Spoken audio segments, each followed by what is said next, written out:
Maria was sitting in the kitchen of her spacious two-story house, looking out the window with anticipation.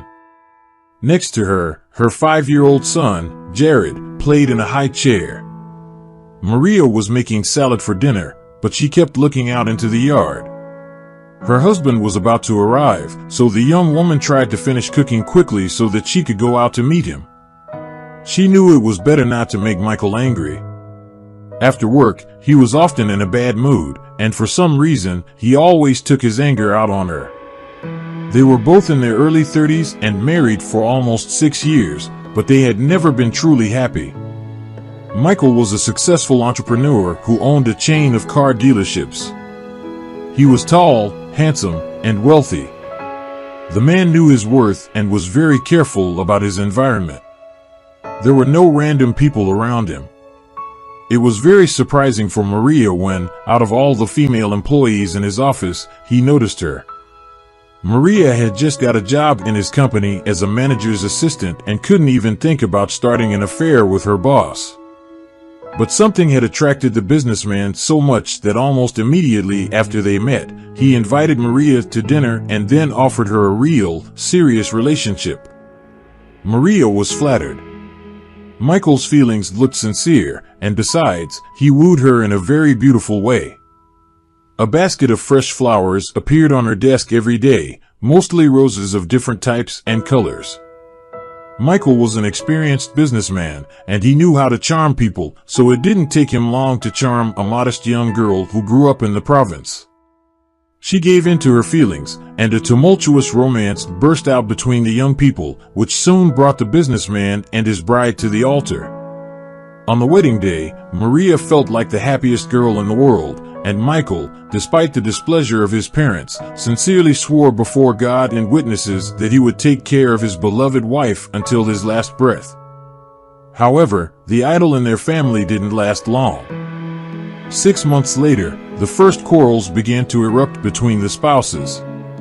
First, the businessman thought that his wife was being courted by almost half of the department where she worked, and then Michael began to suspect Maria of infidelity. Michael, seriously, I don't know how to explain to you that there is nothing between me and Paul, his wife almost sobbed. Why are you so damn jealous? His beautiful dark gray eyes immediately darkened with rage. Jealousy was not just tormenting his heart, it was literally burning him from the inside, and the man could not help it. I will ask him, don't doubt it, her husband said fiercely, and if it turns out that you flirted with him or something worse, you will pay for that, a very high price. Maria only sobbed and, running to her room, collapsed on her bed, pouring bitter tears. God only knew how tired she was of it all. There wasn't a single day without her husband having another scandal at home, and Maria didn't know how to convince him that she had never even thought of cheating on him. Eventually, the woman came to the conclusion that it was better for her to quit her job to avoid his constant attacks and suspicions. Michael was often away on long business trips, opening branches or new car dealerships in other cities. At first, after Maria quit her job, Michael finally began to trust his wife. He became caring, kind, and gentle again, and the woman could relax, no longer feeling the pressure of constant reproaches and suspicions. This period was the best in their relationship, and a couple of months later, Maria pleased her husband with the news that they were expecting a baby. Maria, sweetheart, I love you so much, he said, hugging her, while his wife was shyly holding the results of the medical examination in her hands. Michael glowed with happiness every day while Maria was carrying his son under her heart. And when she gave birth, her husband organized a big celebration for the three of them at home. When she and Jared arrived home from the hospital, Maria felt like she'd been in a fairy tale. There were colorful balloons everywhere. The table was set with fantastic desserts from the restaurant, specially made for them by the chef.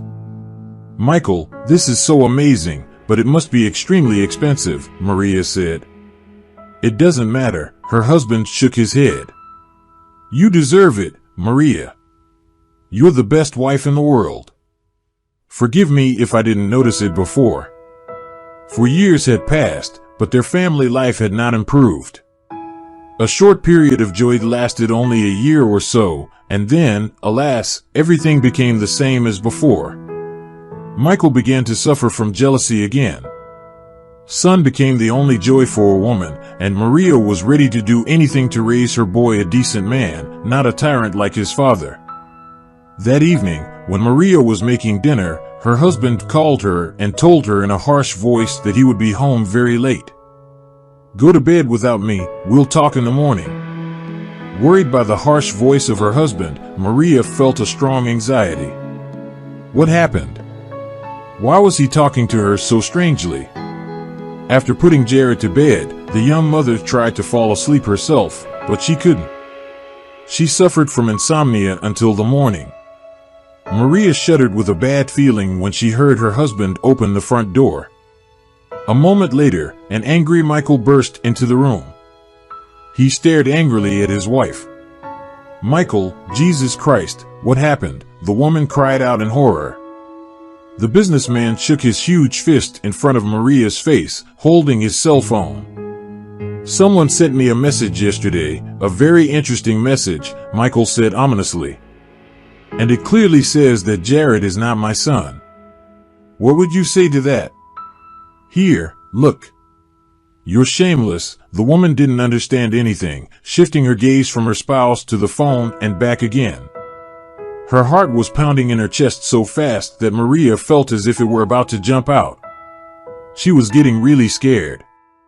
"What are you talking about? What message?"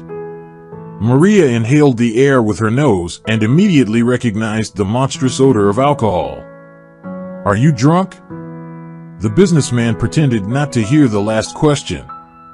He swung his hand menacingly at his wife, and Maria shrank back in horror.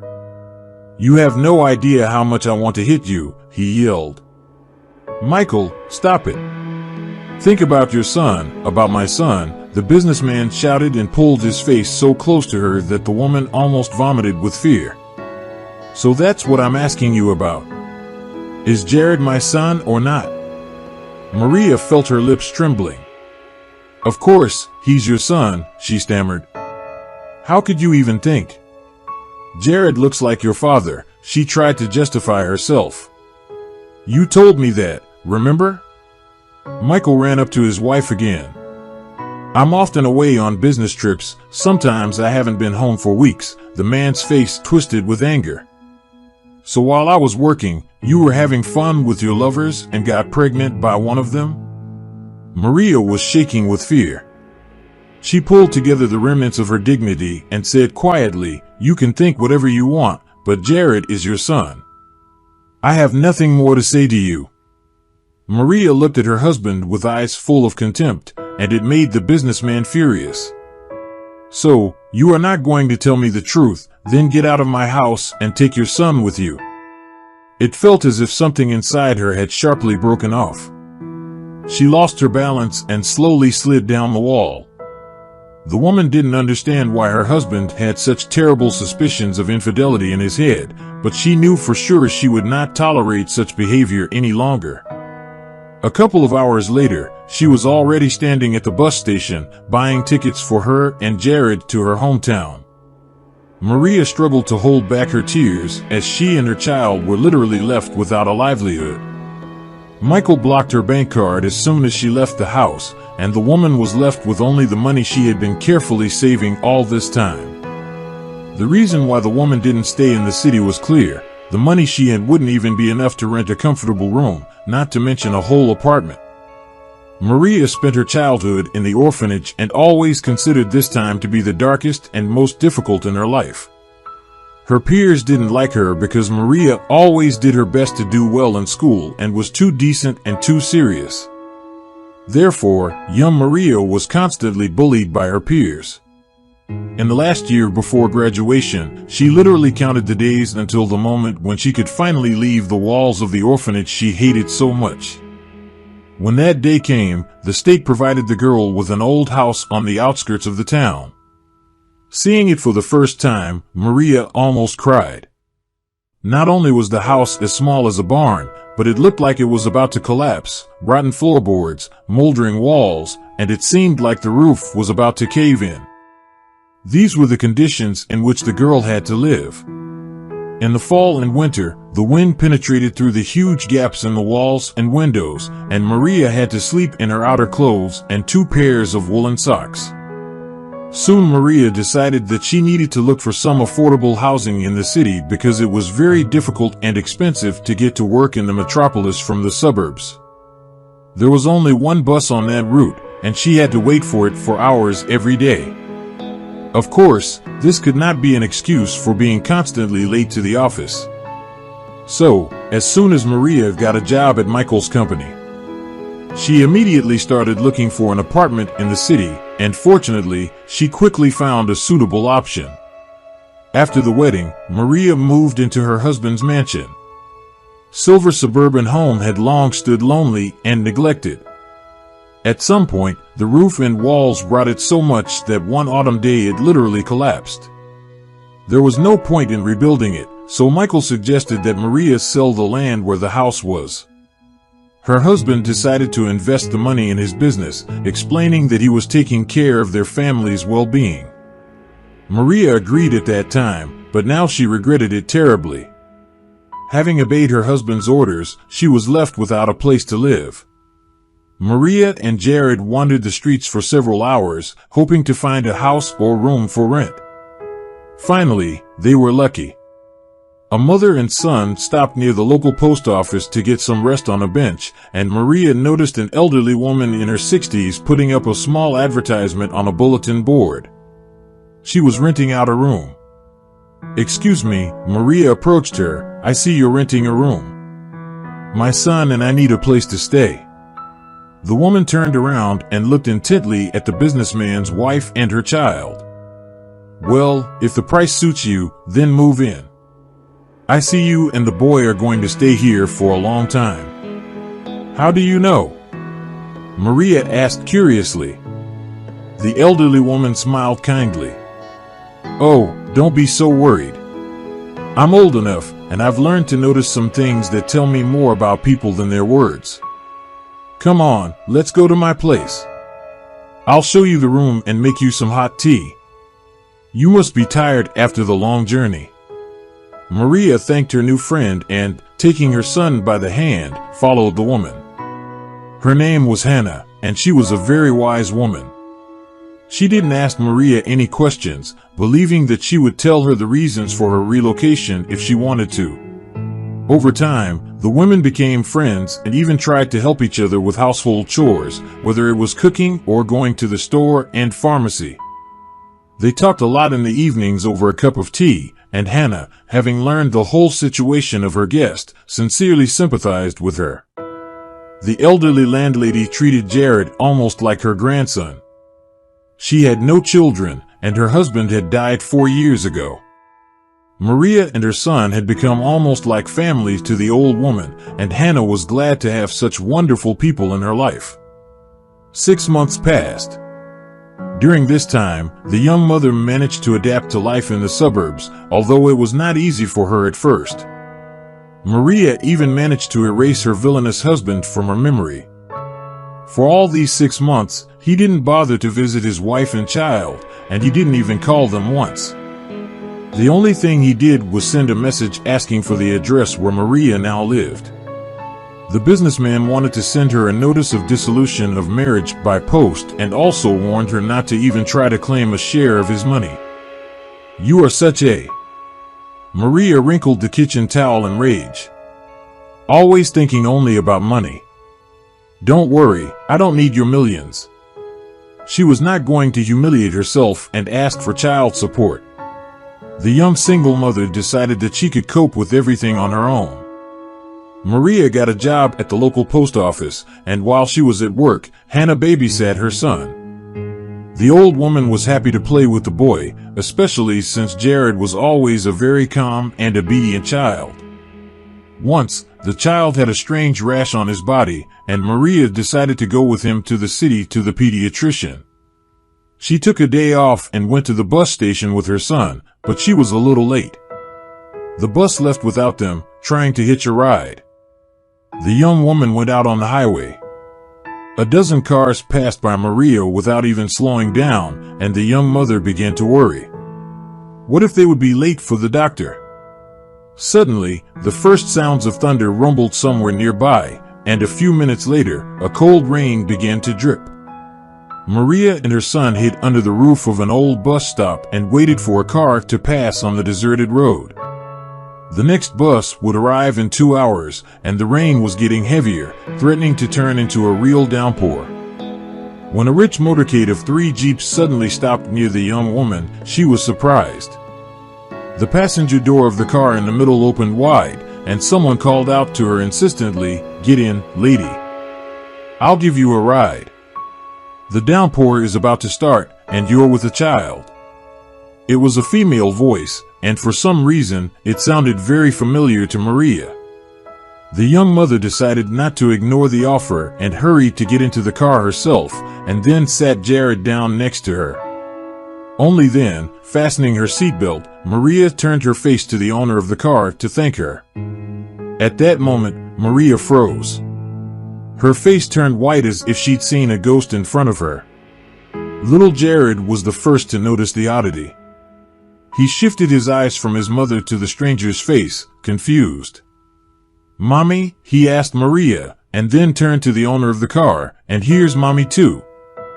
The owner of the motorcade didn't expect anything like this either. She looked the same as Maria had when she could afford to wear expensive clothes and get her hair styled in premium beauty parlors. It was as if Maria was looking in the mirror at herself 6 months ago. They looked the same, like 2 drops of water. "Well," the rich girl said in a whisper, "I can't believe I'm seeing a copy of myself in front of me." "I'm shocked too," Maria hesitantly replied with a smile. "I really have no idea how this could happen." "But what could that mean?" the rich girl said confidently. "It's pretty clear that you and I are twins. People don't look alike that much for nothing." Maria only shrugged her shoulders. She had no idea how it was possible. She was slightly relieved by the fact that the rich girl acted completely normal toward her, without any snobbery or a hint of arrogance in her voice and behavior. "Listen, why don't we go to a cafe? It's not far, my treat. We can talk about this weird situation." Maria agreed, informing the girl that she had to go to the hospital first. "That's okay, I'll wait for you near the hospital," Susan said. "I don't meet doppelgangers every day, so it's worth the wait." They came to a cozy cafe and ordered coffee. Maria wondered how it happened that they were separated when they were babies. The rich lady was still puzzled. "My parents never told me that I had a sister." "I don't know anything either," Maria answered. "I spent my childhood in an orphanage." The rich lady tapped her nail impatiently on the table. "And then they provided me with an old house on the outskirts of town. That's where I lived before." Maria and Susan talked some more and then agreed to meet at the same cafe in a couple of days. "Here, my phone number is on the back," Susan said, handing Maria her business card. "Call me, even if you just want to talk. I'll always be glad to hear from you." Maria thanked her sister embarrassedly and took her business card. When they parted, the young mother was happy the whole day. She couldn't believe that she had met her blood sister accidentally. It meant that she was no longer alone in this life and had strong support from her family member. Everything seemed fine, but Susan never called Maria back, neither after 2 days nor after a week. Finally, Maria decided to take a risk and call her sister, but the phone was off. Not believing that Susan could play such a cruel joke on her, Maria felt uneasy, as if something bad had happened to her sister. She was shocked when her fears turned out to be true 2 days later. Maria watched the local news on TV, reporting that the construction empire heiress had disappeared. Maria easily recognized Susan in the picture of the missing girl. "Please, if anyone has any information about my wife, call the number you see on your screens." The words came from the mouth of a handsome young man whose face clearly showed the bitterness and pain of loss. From the short caption, Maria learned that it was her sister's husband, Anthony. Maria was in a state of shock. How could it be? She had just found her sister, but she mysteriously disappeared. No, she would not tolerate such a mockery from fate, Maria thought. She would find out what happened to her without wasting a minute. The woman dialed Anthony's number and arranged a meeting with him, introducing herself as a close friend of his wife and saying that she had seen Susan just before she disappeared. Of course, Maria didn't mention that they looked exactly alike. They agreed to meet in the city park. Compared to the way he looked at the recent interview, now Anthony seemed much more nervous, which made Maria suspicious. "Hello," she said, addressing her sister's husband. "I've come to talk to you about Susan. Perhaps I can help you in some way." But Maria had not expected such a reaction from Anthony. Of course, he didn't know that his wife had a twin sister. The man instantly turned pale and staggered, as if he were drunk. He raised his hand, pointed his finger at her, and said slowly, struggling to say every word, "No, it's impossible. You're dead. I mean, you're definitely supposed to be dead." What Maria didn't understand, and took only a couple of steps towards the man, but it was enough for the man to shriek and immediately fall to the ground. "Stay back," he screamed hysterically at her. "You're not here. You can't be here. No." His voice was breaking down into a shriek. Maria realized that Anthony was so shocked by the resemblance that it had somehow affected his mind, causing a short-term attack of madness. Being in a state of shock, the man voluntarily told Maria the whole truth. "We went on a picnic. I deliberately chose such a deserted place near a swamp. I tied you to a tree myself. You were drinking juice, remember? I put some strong sleeping pills in it, and then I tied you up.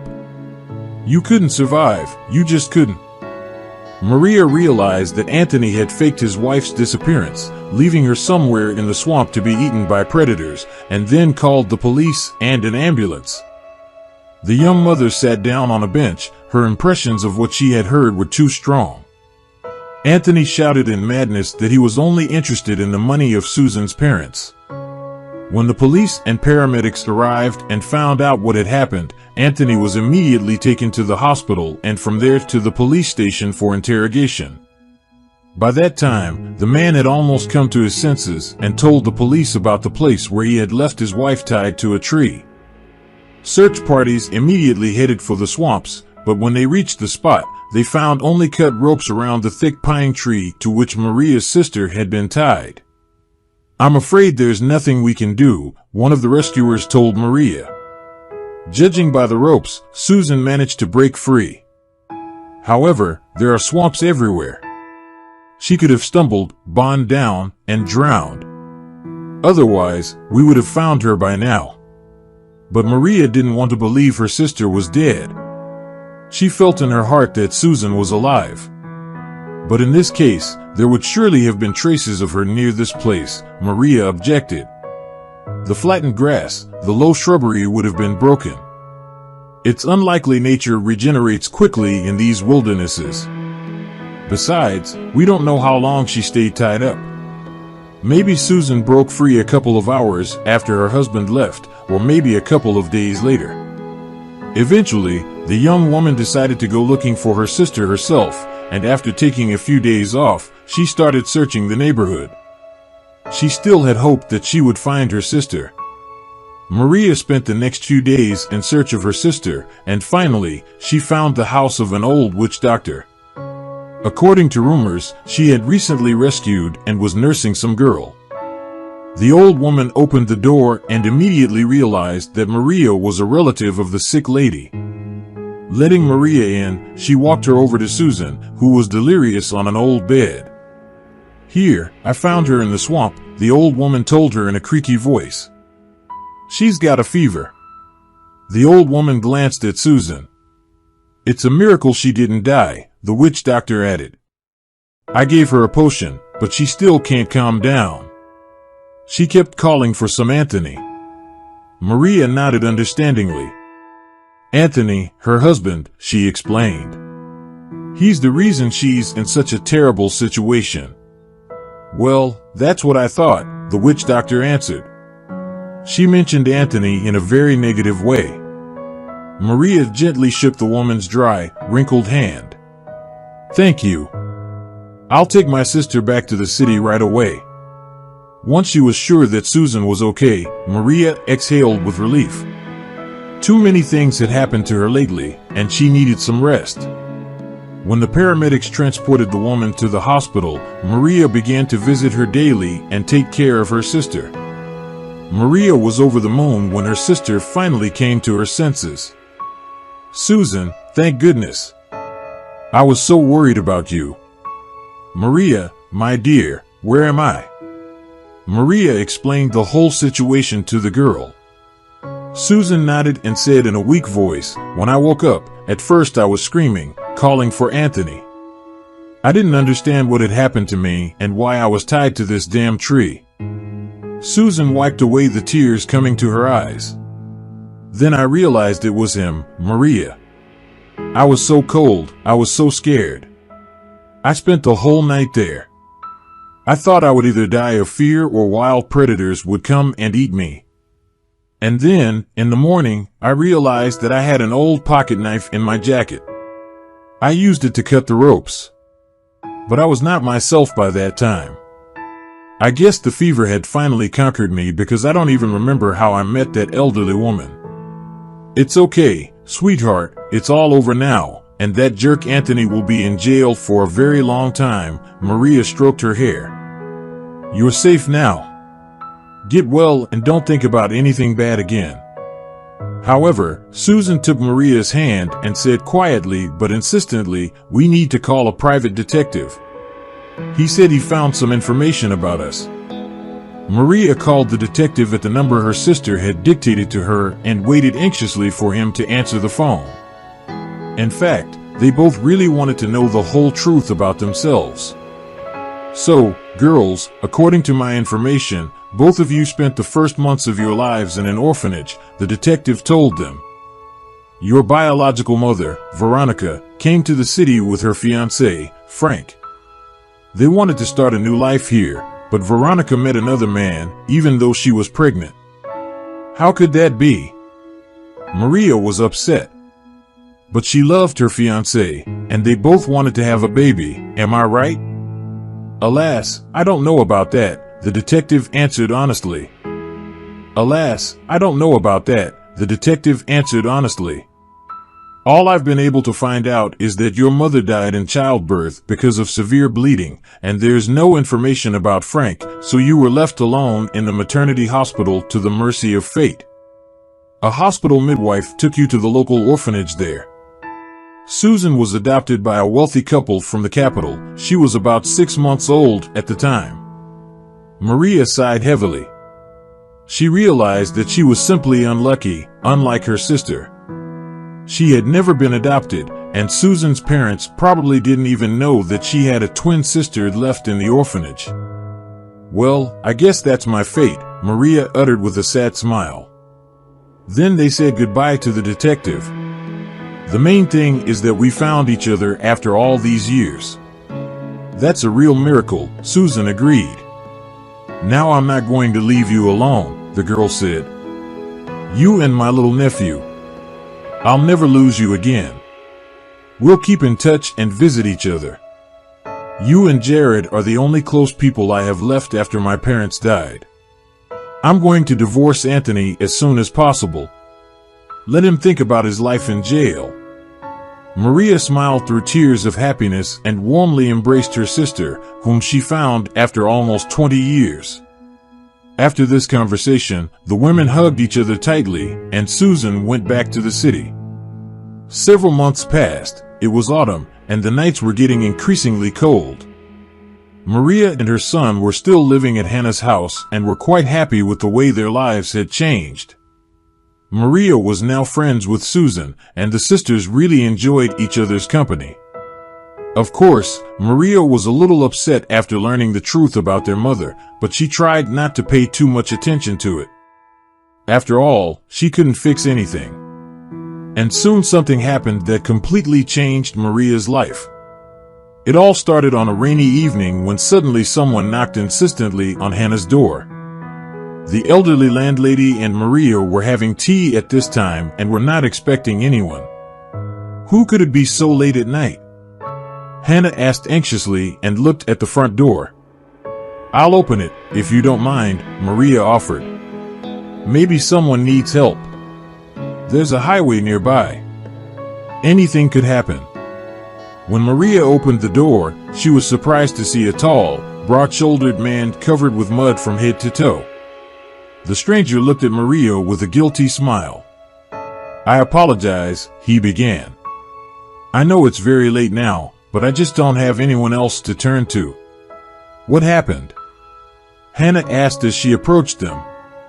"Hello," he greeted the landlady. "My car is in the driveway, stuck in the mud. My phone died as luck would have it, and I'm left without a connection. Could I use your phone to call for a tow truck? Again, I apologize for bothering you so late." "Well, come in," Hannah nodded to him, and Maria said, "I'll make some hot tea for you right away." They invited their guest to the table and served him hot herbal tea, and then he introduced himself as Leo.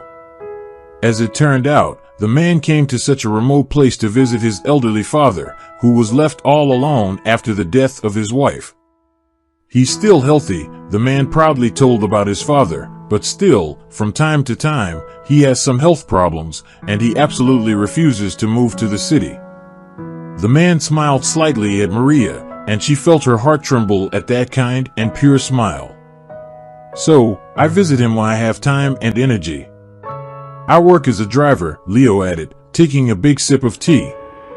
Hannah glanced at Maria, and then unexpectedly asked the young driver, "How do your wife and children tolerate your long trips?" At that moment, both women saw a gloomy shadow run across their guest's face. "Well," Leo replied after a pause, "my wife passed away 5 years ago." Leo crossed himself 3 times. "What can I say? I miss her very much, and we never had time to have children. She died in the 2nd year of marriage." "I'm sorry, Leo." "I'm so sorry," Maria said. "We shouldn't have asked about it. It was so tactless." "It's all right. You didn't know," the man said calmly. Meanwhile, the rain outside had turned into a heavy downpour, and Maria, looking out of the window, only said, "You can't drive anywhere in a downpour like this. You know what, Leo? Stay at our place tonight." Maria had guessed that after staying at their house for one night, Leo would end up staying for a whole week. The next morning, when the downpour was over, the man called for help and visited his father, as he had intended. However, after that, Leo returned to Hannah's house already in his small car, which the tow truck pulled out of the deep hole. The driver asked Maria's permission to help her with the household chores, and in a couple of days, he repaired her fence, made some new vegetable beds, and even fixed a small hole in the roof through which a lot of water was getting into their house all the time. "Thank you so much, Leo," the woman said to the driver. "We wouldn't have fixed the roof without your help." "That's okay. To be honest, Maria, I like it so much here. I even think about moving to this town, closer to my father. It's so quiet and peaceful here, the air is clean, and there's a river nearby." Maria felt embarrassed. Leo looked so warmly at the woman that it was impossible not to notice his affection for her. Maria realized that clean air and a river were not the only reasons why Leo suddenly decided to stay during that week. He and Maria had become more than just friends, they felt a mental connection. Jared also liked their new friend, and for a young single mother, that was also very important. When Leo saw Maria for the first time, he immediately realized that she was meant to be his wife. He had not met such a sweet, kind-hearted, and honest woman since his first marriage. To tell the truth, he had been dreaming of children for a long time. The man became very attached to Maria's son, Jared, and he had no doubt he would be able to raise him as if he were his own son. "Maria," Leo asked her with a smile, "would you like to come downtown with me tomorrow night? Maybe we could go to some cozy cafe. Maria, whose heart raced, only smiled broadly in response. You know, it's been 1,000 years since I've been to a cafe. I'd love to accompany you, Leo. The driver slowly walked up to Maria and, looking straight into her eyes, gently took the woman's hand. 3 years flew by unnoticed. Maria's life had changed dramatically during this time. But one day, on a dark summer night, her past suddenly knocked on her door. I'm coming, Maria uttered in a sleepy voice, getting out of bed. Who's there? She asked warily. But there was no answer. Then Maria looked out the window and froze. Michael, her ex-husband, was standing on the porch, looking around like a beaten dog. What a surprise, Maria thought ironically. It's been so many years, and he finally decided to visit me. Maria noticed that her ex-husband was wearing simple, inexpensive clothes, pants and a short-sleeved shirt. No luxury suits and polished shoes. Maria, hello. Forgive me, please. I have nowhere to go right now. Can you let me in for a minute? Michael asked pleadingly. Maria looked at him sternly but then calmed down. No matter what happened, she would never do something as cruel to him as he had done to her. Come in, she said quickly. And a little later, when Michael was already inside, she added, You're lucky my husband isn't home, but he'll be back tomorrow afternoon. Husband? Michael asked loudly, and only then noticed Maria's rounded belly. The former businessman pressed his lips together and involuntarily grimaced. Jared's already asleep, the woman whispered back to him, then raised her eyebrows expressively. Yes, husband. Why are you looking at me like that? Did you think I wouldn't have a personal life after you kicked me out on the street with a child? And now you're indignant? No, Maria, of course not. The man turned gloomy and sat down in the hallway. May I ask you for a cup of tea? I'm very tired after the long trip. Maria looked out into the street but didn't see her husband's car. Did you come here by bus? She asked in surprise. By cab, her ex-husband corrected her. I've had so much going on in my life lately, Michael said, that 2 years ago, a real tragedy happened in my family. My mother and father got into a terrible hurricane when they were returning from celebrating their wedding anniversary. A tree fell directly on their car and completely crushed the front part. My father immediately died, and my mother was left paralyzed for the rest of her life. You have no idea how terrible it is when you lose loved ones. Michael sobbed. Maria gently touched his arm and looked her ex-husband straight in the eyes. Believe me, Michael, I know this feeling very well. Michael immediately shut up, realizing that she was referring to him in their marriage. However, in the next second, he hurriedly muttered, You know, Maria, only 6 months ago, my mom confessed to me that she was the one who sent that damn text message back then, the one that caused you and me to break up. It turns out that all this time she was planning another bride for me from a powerful and rich family. So she thought it would be better for you and me to break up. Maria answered nothing to this, only shrugged her shoulders. You made your own choice, she finally said. You can't change anything now. All the pain and bitterness that she had tried to forget for so many years, erasing the memories of her hated husband, immediately flashed before Maria's eyes. I was so wrong, you know, she continued. I married that girl later, but she turned out to be such a bad. When my business had problems, she filed for divorce. And you're completely different, sweetheart. That's enough, Michael, Maria interrupted his speech. Tell me why you're here and then leave. I don't want Jared to see you. He has a different father now. A real one. Michael looked miserably at Maria and then at her belly. She was about 8 months pregnant. I don't have a business anymore, Maria, the ex-husband muttered, almost crying. I'm just like you now, an ordinary person. So, I thought, why don't we start a new life together? Maria was so shocked by what she heard that she thought she had misheard. Was he really suggesting that she go back to him again? Michael, I understand you're very stressed now. That's probably why you can't control what you say. But isn't it funny to you? Did you hear what I said? I'm married, Michael, and I'm very happy. In case you're wondering, we're expecting twins. I don't want to be with you, and I can't be with you. I'm sorry to be so frank, but I would never go back to you, even if someone offered me $1 million for that.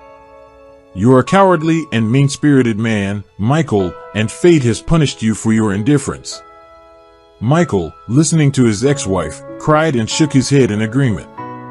Maria, you're right about everything, but what should I do now? I don't have anyone, and my parents can't help me anymore.